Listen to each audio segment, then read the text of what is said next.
आज आम्ही आश्रमशाळा गडचिरोली जिल्ह्यामध्ये आलेलो आहोत। ज्या जपतलाई गावामध्ये पाठीमागं 9 ऑगस्ट रोजी घटना घडली, या ठिकाणी सर्पदंशाने 3 मुलीचा मृत्यू झाला।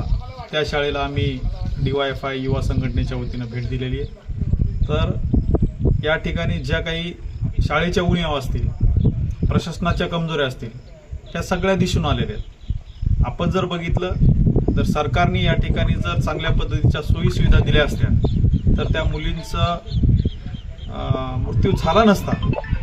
म्हणजे आपल्याला याच्यातून दिसून येतं की हे सरकार, हे प्रशासन विद्यार्थ्यांच्या बाबत किती उदासीन आहे, शिक्षण देण्याच्या बाबत किती उदासीन आहे। म्हणून आमची मागणी आहे की याच्यामध्ये जे जे दोषी असतील, मग ते प्रशासनामध्ये असतील, संस्थेमधले असतील, या सर्वांवर योग्य ती कडक कारवाई झाली पाहिजे आणि याच्यानंतर अशा घटना घडणार नाहीत यासाठी सरकारनं उपाययोजना अवलंबिल्या पाहिजेत।